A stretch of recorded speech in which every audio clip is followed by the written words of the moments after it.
C'est un phénomène difficile à quantifier. Les musulmans qui choisissent d'abandonner leur foi et de se tourner vers l'athéisme. Selon le Conseil des ex-musulmans de Grande-Bretagne, ils seraient plusieurs milliers outre-Manche dans cette situation et leur position est souvent très délicate. Leur entourage vit parfois très mal ce rejet de la religion et certains prédicateurs radicaux vont très loin jusqu'à réclamer la peine de mort pour les apostats. Patrick Chessehaye et Christophe Aubert sont allés à la rencontre de Sadia, une jeune femme d'origine pakistanaise qui a fait ce choix de quitter l'islam.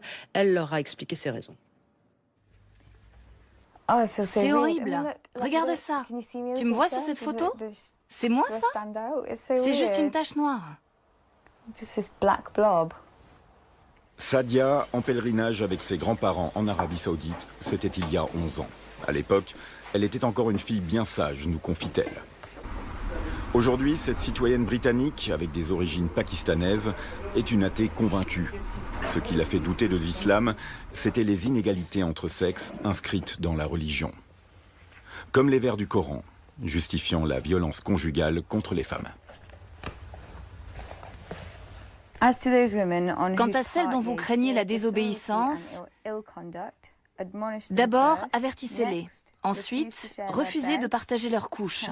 Enfin, frappez-les. Dans ce livre, je n'ai rien trouvé qui autorise une femme à se défendre quand son mari là-bas. Rien. La rupture définitive avec la religion vient juste après le pèlerinage en Arabie Saoudite. Ses parents veulent qu'elle épouse un homme choisi pour elle. Lors de notre premier rendez-vous, j'ai mis une mini-jupe, j'ai fumé et j'ai bu de l'alcool, intentionnellement. J'ai dit à ma mère que j'en avais fini avec les mensonges. Voilà comment je veux vivre, c'est ce que je suis. Une fois marié, il va finir par me battre parce qu'il croyait avoir épousé une brave fille musulmane. Mais je ne suis rien de tout ça. La rupture avec sa religion, un acte d'apostasie lourd de conséquences dans l'islam, était aussi une rupture avec sa communauté. Hier encore sœur, elle est devenue une étrangère. Pire, une criminelle aux yeux des prédicateurs radicaux. Selon la loi islamique, la peine prévue pour acte d'apostasie est la peine de mort. Fondatrice du Conseil des ex-musulmans en Grande-Bretagne, Mariam Namazie a déclaré la guerre à ceux qui prêchent la haine. Ce soir-là, elle évoque le sujet avec des étudiants. Apostate née en Iran, elle parle des accusations d'islamophobie et des pressions à l'égard des ex-musulmans. Ils sont vilipendés, snobés, ils subissent des intimidations, des menaces, des pressions. C'est pour cela que beaucoup d'ex-musulmans se cachent.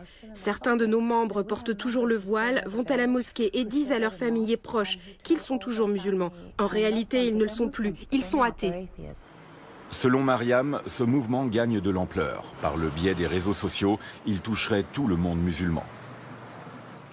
Sadia a fait elle aussi le choix d'une rupture avec l'islam. Elle a choisi de décider elle-même de sa vie. Aujourd'hui, elle s'occupe de femmes violées.